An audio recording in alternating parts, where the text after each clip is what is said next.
우리가 진행해요. 한 30분 우리 사전 또 행사가 있고 8시 반부터 아마 기회가 주어질 겁니다. 제가 네네. 진행하겠습니다. 예.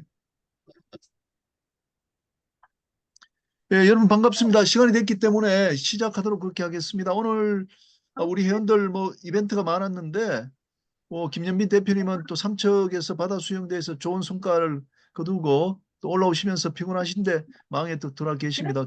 수고하셨다는 말씀드리고요. 또 신춘희 예, 박수 한번 보냅시다. 예. 신춘희 대표님이 해양 교육 이제 컨퍼런스를 고려대학에서 하셨는데 아주 성황리에 잘 끝났습니다. 아마 행사 우리 그 모임 마칠 무렵에 들어와서 아마 인사하시지 않겠나 싶습니다. 자, 오늘 그 161강인데요. 그 송강현 그 대표님께서 우리가 요즘 궁금하게 생각하는 그 친환경 에너지 관련해서 뭐 공급이라든지 또 다른 그 녹색 항로 같은 그런 이슈들에 대해서 이야기를 해주십니다.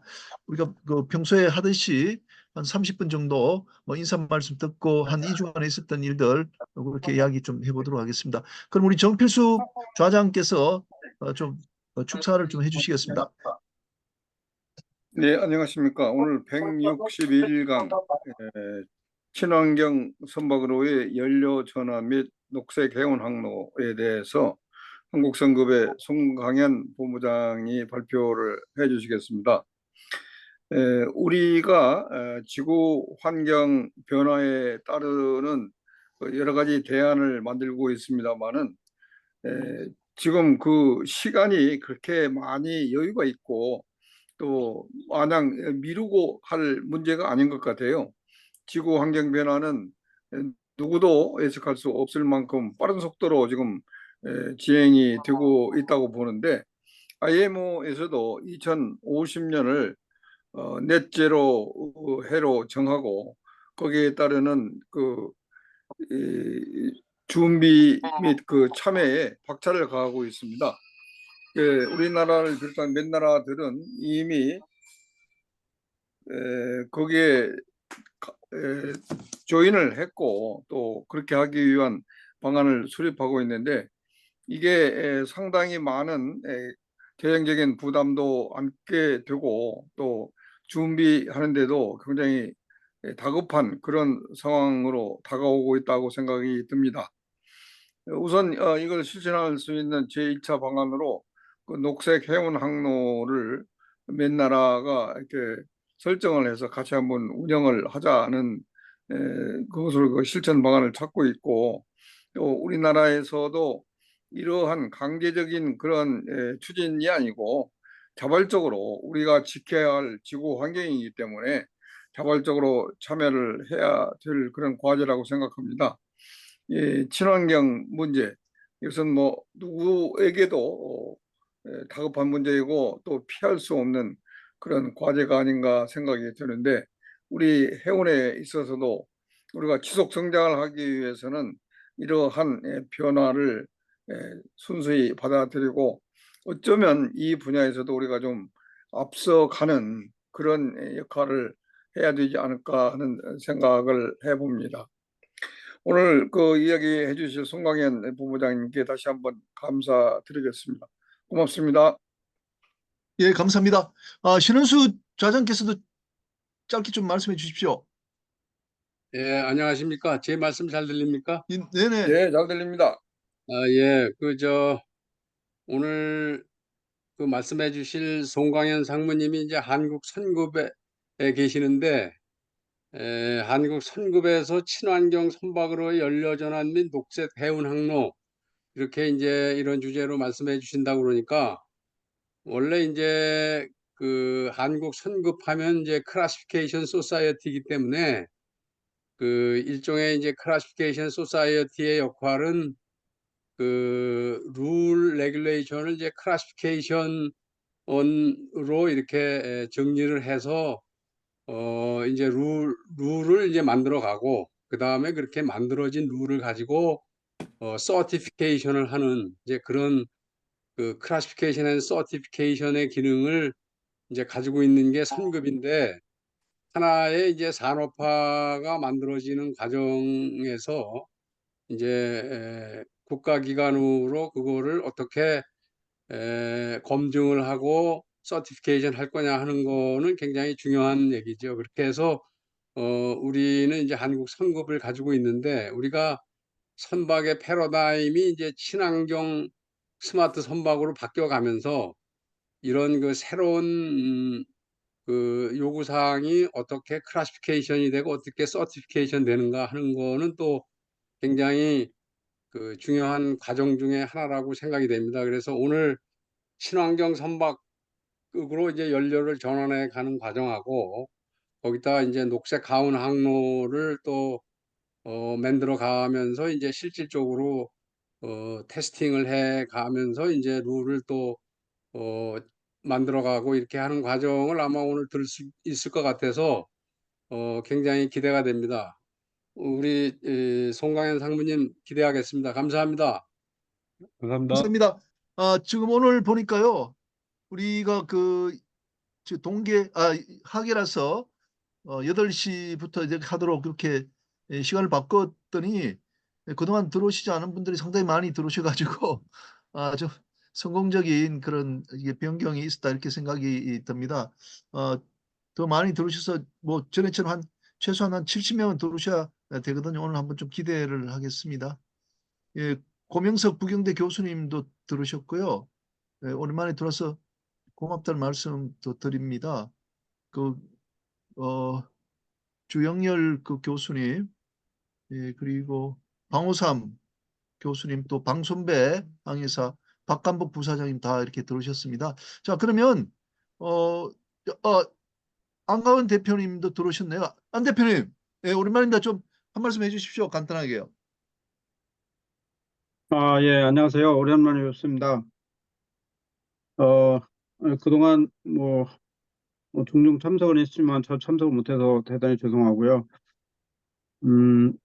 우리가 최근에 여러 가지 각종 포럼에 제가 참석을 하면서 가장 핫 이슈 되어 있는 거가 우리가 탈탄소가 이제 이미 발표돼서 이제 우리가 전 세계적으로 선박이라든지 물류, 항만, 해운, 해양 모든 부분들이 굉장히 거기에 초점을 맞춰서 진행을 하고 있는데, 실제 우리가 해운 쪽에서는 각종 친환경 연료를 정말 어떻게 써야 될까, 사용해야 될까, 결국 이제 당장은 어떻게 한다 하지만 미래 10년, 20년을 위해서, 후회를 위해서 어떤 쪽으로 이제 접근을 해야지 가장 경제적이고 효율적일까라는 의견들이 많이 있었습니다. 그래서 몇 번의 포럼을 통해서 제가 그 부분에 대해서 이제 얘기를 드린 적은 있지만, 실제 전 세계 글로벌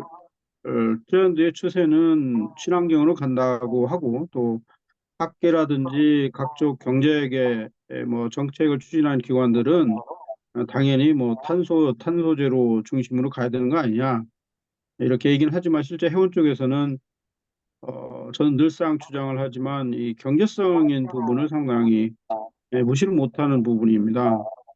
그래서 선박을 어제도 이제 다른 쪽에 다른 해운선사의 회장님하고 같이 식사를 하면서 도대체 우리가 앞으로 어떤 배를 건조를 하고 어떤 항만을 타겟으로 가야 될까, 이런 부분들 굉장히 고민을 많이 하시더라고요. 전 세계 트렌드는 다 똑같은 것 같고요.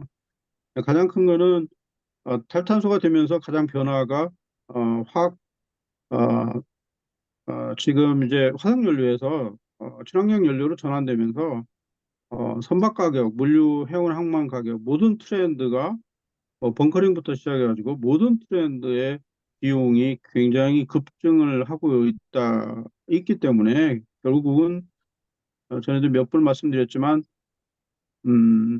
지금 그 선박 운영하는 데 있어서 경제적인 비용이 너무 많이 들어가고 있고, 단순하게 따지면 이 새로 신조를 건조를 해서 운항을 했을 때 10년, 20년 후에도 페이백이 안 된다면 내가 왜 이 사업을 해야 되나, 이런 이제 의견도 많이 있습니다. 그래서 어쨌든 간에 상대하게 이제 이런 부분이 있는데, 오늘 또 한국 선급의 송광현 상무님께서 관련된 이 얘기들을 많이 해주실 거라고 믿습니다.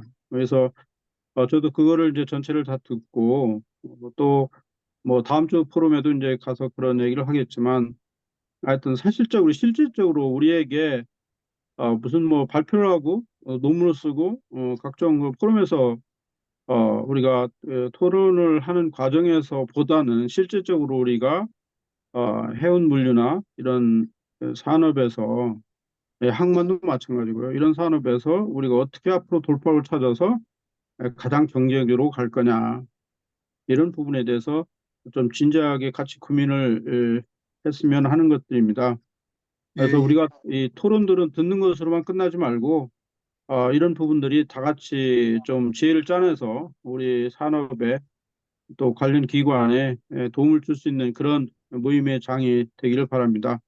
오늘 하여튼 발표해 주신 송상무님께 대단히 감사드리고요. 우리 모임들이 더욱더 발전해 나가기를 기대해 마지 않습니다. 감사합니다. 예, 감사합니다. 자, 또 시간이 많이 흘렀습니다. 우리 저 2주간 있었던 내용 일단 최수범 박사님께서 우리 단톡에 올라온 또 좋은 소식들 요약해서 설명해 주시겠습니다. 네. 잠시만요. 화면 공유 좀 하겠습니다.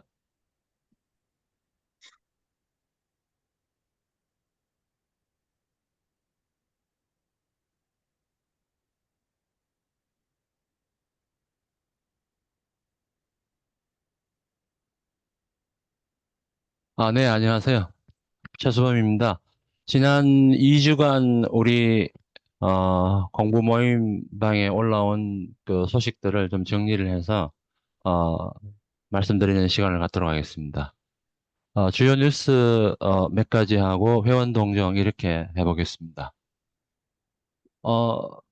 지난 주에 나온 이 기사인데요. 그 부산과 시애틀 간 오늘 그 강의 내용과도 연관성이 있는 것 같습니다. 녹색 해운 항로가 구축이 되었다는 그 해양수산부의 그 발표가 있었고요. 그래서 부산항과 시애틀을 비롯해서 미국 그 북서부 항만 8개 전기 노선을 이제 세계 최초로 선정했다 이렇게 발표가 되었습니다. 그래서 이게 한 척의 선박이 부산과 시애틀 구간을 이제 무탄소 운송 그 운항을 했을 때 연간 자동차 32,000대에 달하는 탄소 배출량을 절감할 수 있다 이렇게 평가를 했습니다. 다음 소식은 그 HD 현대 3호 중공업의 소식인데요. 최근에 이제 이 발주량이 많고, 이제 이게 그 주문이 이제 쇄도하다 보니까 아무래도 이제 시설 부족 현상이 이제 좀 직면한 것 같습니다. 그래서 이제, 그걸 해결하기 위해서 이 현대 3호에서는 두 번째 돌핀 암벽을 건설해서 아마 준공식을 완료한 것 같습니다. 그래서 이제 아시는 것과 같이 이제 돌핀 암벽은 그 육지에서 바다로 돌출된 그 부두 형태를 이제 돌핀 암벽이라고 표현하고요.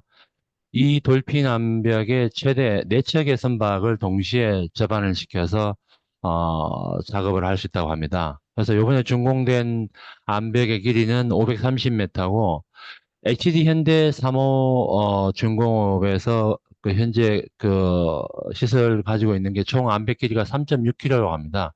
그래서 총 18척의 선박이 동시에 건조 작업이 가능할 정도로 그런 시설을 가지고 있다고 합니다. 그리고 그 김인영 교수님께서 이제 기고하신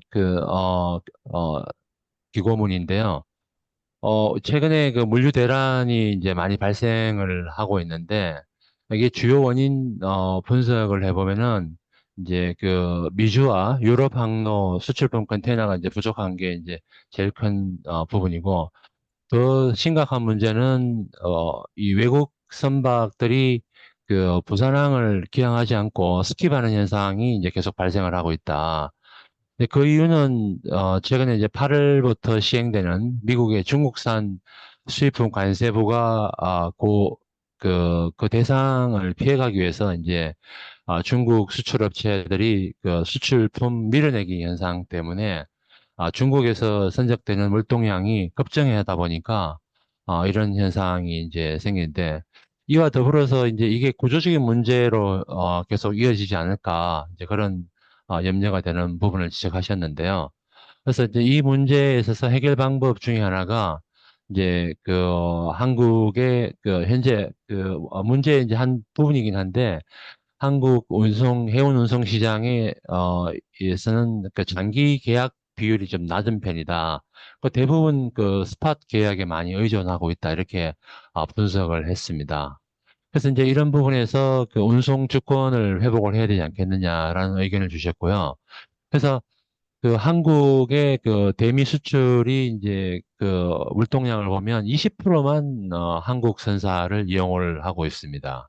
근데 이제 우리 선사들의 선봉량이 전체 미주 선봉량의 6% 정도 수준에 그치고 있어서 또 한 가지, 또 해상 컨테이너가 95%가 이제 중국에서 제작이 되다 보니까 실제로 해상 운송 주권을 확보하기에 여러 가지 어려움이 있다. 이렇게 평가가 되었습니다. 그래서 가능하면 해결 방안으로 국내 선사를 좀 이용을 많이 해야 됐으면 좋겠다.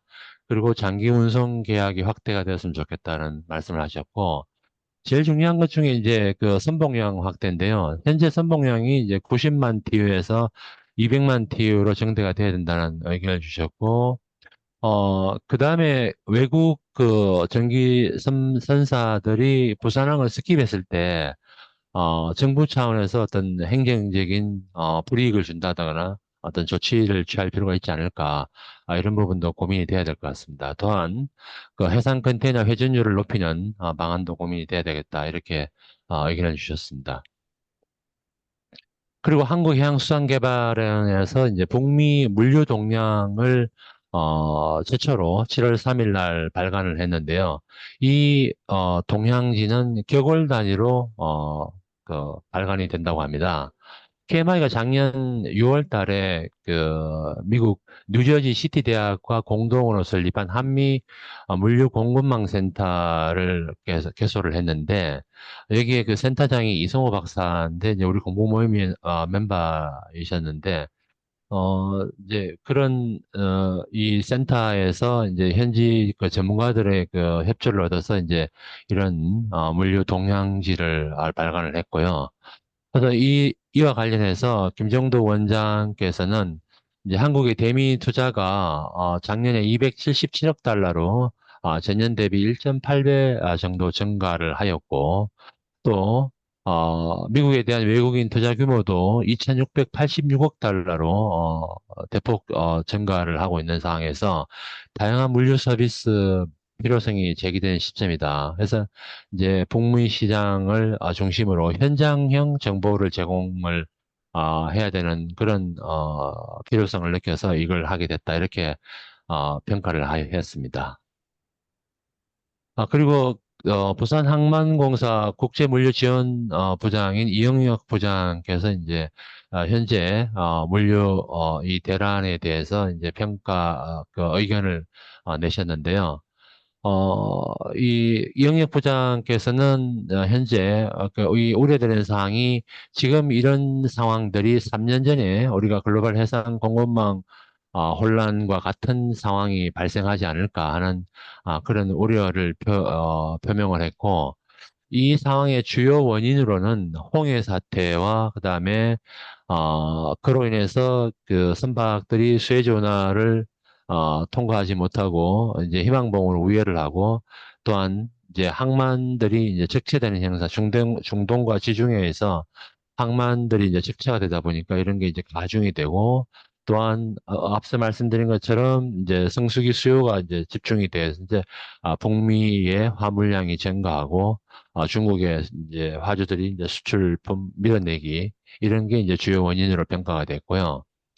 근데 이제 불확실성이 이제 향후 전망에서 이제 불확실성은 3년 전과 같은 그런 문제가 생기지 않을까 하는 이제 예측을 조심스럽게 하셨고, 또 한 가지 이제 추가 변수가 독일의 항만 파업과 미국의 이제 그 서부 항만들의 노사 협상이 아직 타결이 되지 않았기 때문에 그에 대한 불안 요소는 남아 있다. 그래서 대응 방안으로는 부산항에서 항만의 그 운영 효율화와 시설 개선으로 글로벌 물류 공급망 안정에 기여를 할 필요가 있다. 이렇게 평가를 했습니다.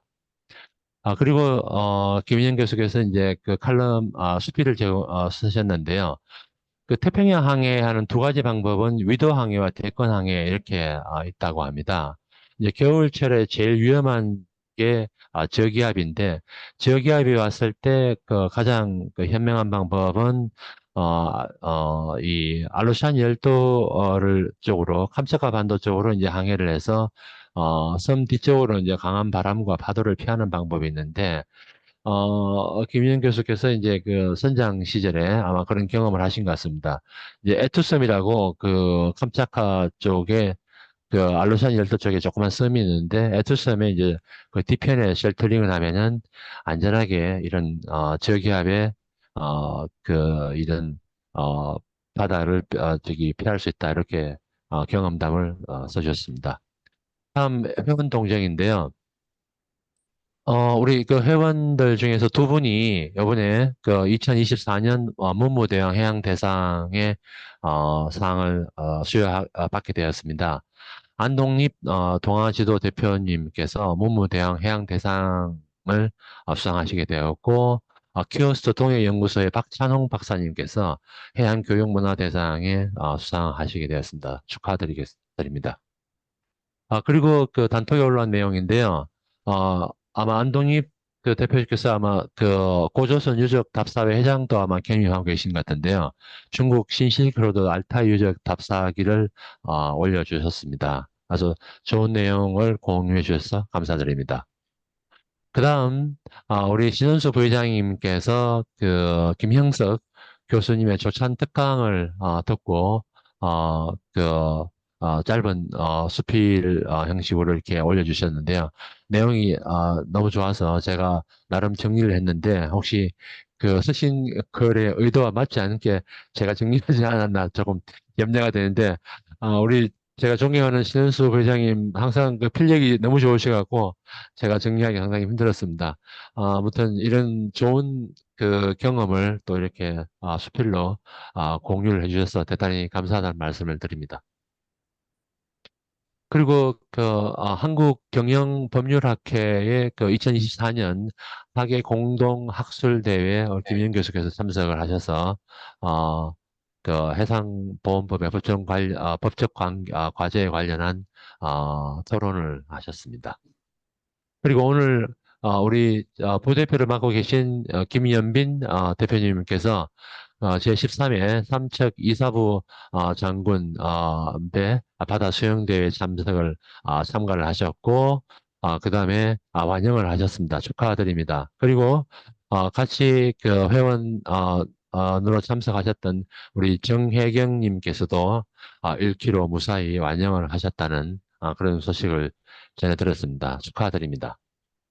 그리고 신춘희 회장님께서 운영하고 계신 사단법인 한국해양교육연구회에서 제1회 대한민국 해양교육 컨퍼런스를 우리 개최하셨는데 우리 바다 저자 전문가의 대화 우리 바다 공부 모임에서도 김인현 교수님께서 참가를 하셨고 또 김임 대표님 외에 여러분들 또 참가하셔서 격려를 해주셨고 이렇게 좋은 자리를 갖게 되었습니다. 네, 이상 지난 2주간 있었던 내용들을 공유드립니다. 감사합니다.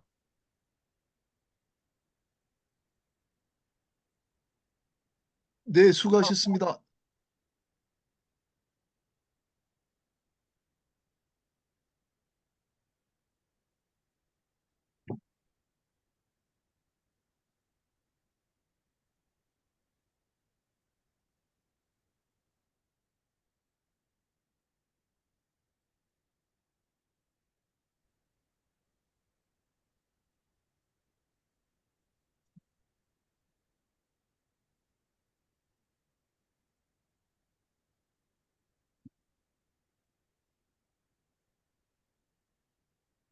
잠깐만, 이게 좀 공유를 해야 되는데. 아, 최선우 쪽에 내가 따로 중계했는데.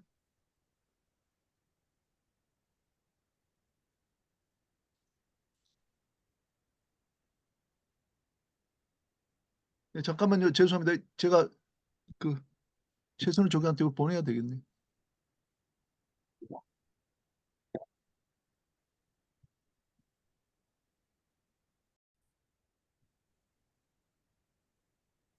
김영, 에, 네, 김영, 시작하겠습니다. 예, 예. 제가 뭐 저기 주간 브리핑이 너무 이렇게 나열식으로 돼서 읽기 어려워서 조금 그 개조식으로 좀 손을 봤습니다. 주간 브리핑 뭐 간단하게 끝내도록 하겠는데요.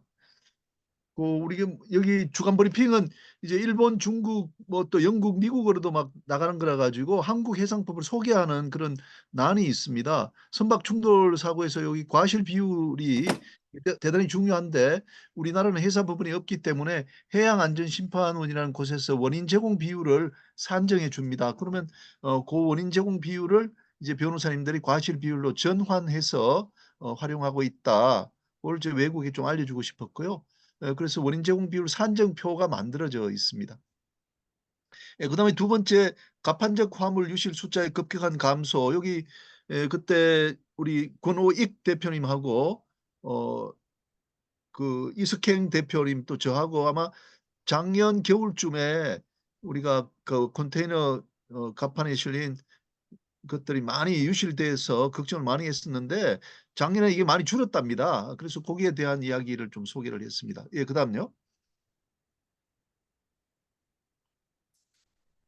그다음에 이제 등호와 형상물 관련되는 내용입니다. 우리나라 해양안전심판원에서는 그 재결 평석회의라는 것을 가지고 있습니다. 해양안전심판원도 이제 준사법기관인데 선장 출신, 기관장 출신들이 이걸 재결을 하다 보니까 법률적으로 부족한 게 아니냐 이런 비난의 목소리가 있었는데 해양안전심판원에서 심판관들이 내린 그 재결 결정을 한번 외부 전문가로부터 심판받겠다 이런 취지로서 이게 만들어졌고 원래 30회가 개최되었습니다. 제가 한 6년째 그 평석위원장으로 있습니다. 그래서 이번에 한 것은 이제 등하와 형상물을 켜지 않은 선박의 경우에 이게 법적 책임이 어떻게 되는가 하는 내용입니다. 우리가 밤이 되면은 어, 그 배가 이제 어떤 모양으로 서 있는지를 모르기 때문에 등을 달도록 그렇게 되어 있습니다. 뭐 오른쪽에 그 이제 뭐 녹등, 왼쪽에 뭐 빨간 등 이런 식으로 흰 등 이런 식으로 등이 켜져 있는데 만약에 그런 등이 켜져 있지 않은 상태라면 이게 어떻게 되느냐 하는 것이 이제 이슈였습니다. 근데 그 기관이 고장난 배를 우리가 예를 들면은 기관이 고장나 있다는 것은 우리가 외부에서 보면은 알 수가 있거든요. 꼭 무슨 형상물을 등을 켜야 그 기관이 고장난 것인지 아는 건 아니다 말이죠. 그래서 그런 형상물 같은 것도 등을 주관의 경우에 이게 달거나 켜지 않다 하더라도 상대방이 그 배의 상태를 알 수만 있다면은 그렇게 규정에서 정한 형상물이나 등화를 켜지 않아도 문제가 없다. 이렇게 우리 대법원과 이제 해양안전심판원이 보고 있습니다. 그러니까 법률에 따르면은 기관이 고장난 선박은 이러이러한 그 등을 달아라. 그런 조건 하에서 우리가 우선권을 주겠다. 항해 중인 선박이 피해야 된다. 이렇게 하고 있는데 등을 켜지 않았다 하더라도 그 상대방이 그 내용을 알 수만 있다면은 어, 정상적인 그 항법을 지킨 것으로 해서 우선권을 부여하겠다는 것이 이제 법원의 입장인데 그날 회의에서는 그래도 뭔가 잘못한 사람을 그렇게 잘못한 배를 너무 지나치게 보호하는 건 좋지 않다. 그래서 그 상대선이 등화를 켜지 않은 그 배를 어, 상태를 알 수 있다는 것은 굉장히 제한적으로 해석을 해야 된다라고 어, 보는 견해가 다수였습니다. 그런 이야기를 쓰고 있습니다. 네, 그리고 이제 정박 중인 배의 경우에 등화를 켜지 않을 때 이제 과실 비율이 있는데 날이 아주 밝은 날은 등화를 켜지 않았다 하더라도 그 배의 존재 정박하고 있다는 것을 알 수 있기 때문에 날이 아주 밝은 날은 그게 인과관계가 적어서 과실 비율이 낮습니다. 그런데 깜깜한 밤이라고 하면은 등을 켰다면은 상대방이 그 배를 쉽게 볼 수 있기 때문에 충돌에 대한 인과관계가 크다 해서 과실 비율이 높아집니다. 자, 그다음에 네 번째 여기 V그룹인데요. 우리나라와 달리 외국은 한 4만 명, 3만 명 정도 선원을 가진 대형 선박 관리 회사들이 있습니다. 요 보이그룹도 약 900척 정도를 이제 관리를 하고 있고 매출액이 약 1조 원에 이르고 있습니다. 우리 공부 모임에 나오는 우리 방손배 선생님 다음 페이지요. 버나데 슐테라고 규모가 이거보다 한 반 정도 되는 그런 이제 선박 관리 회사에 근무했다는 소식을 알고 있습니다. 예, 다음요.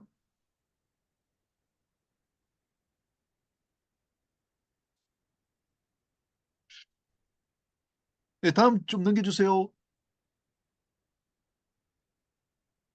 그다음에 그 상품 125조는 항만과 호촌에서 운송하는 경우에는 상법 제2편 9장을 적용한다 이렇게 되어 있습니다. 항만, 예를 들면 부산 항만, 인천 항만에서만 다니는 선박은 그게 해상 운송이 아니라 육상 운송으로 취급이 된다는 거죠. 그래서 항만 안에서만 다니는 예선 또는 뭐 선원을 공급하기 위해서 선원들 배에 이렇게 싣고 다니는 sam판이라 그러는데 그런 배들 또 청수 운반선 이런 배들이 항구 내에서 사고가 나면은 책임 제한이라든지 그 상법 해상편 해상법이 부여하는 그런 혜택을 누릴 수가 없습니다. 그래서 좀 바꿔야 되지 않느냐. 일본도 이번에 바꿨거든요. 3년 전에 그런 이야기를 좀 하고 있습니다. 예, 예, 그다음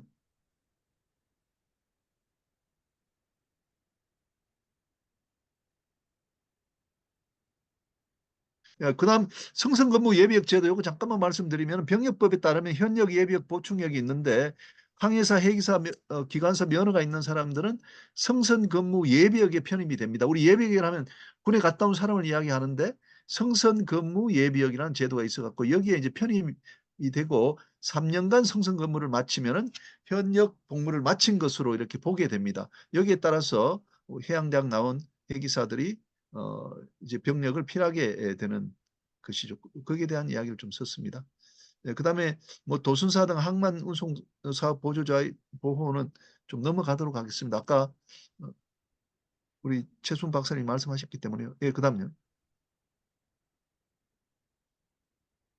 예, DB 생커의 매각 소식입니다. 이건 이제 사실관계만 말씀드리려고 그러는데 우리가 그 저자와의 대화 제2권에 가면 최덕님 지금 유럽에 가 계신 상무께서 유럽의 그 국제 그 운송 주선인에 대한 설명을 참 상세하게 해두고 계신데 국제 운송 주선인이 DHL, QN 나겔, 그리고 DB 쉔커, 그리고 DSV 요 네 가지가 네 개 회사가 가장 큰 회사들입니다. 매출이 약 50조에서 각각 한 30조에 이르는 아주 대형 국제 운송 주선업자입니다. 이번에 DB 쉔커 이게 국영철도회사 독일 국영철도회사 도이치반이 여기 갖고 있는데 이걸 판다고 합니다.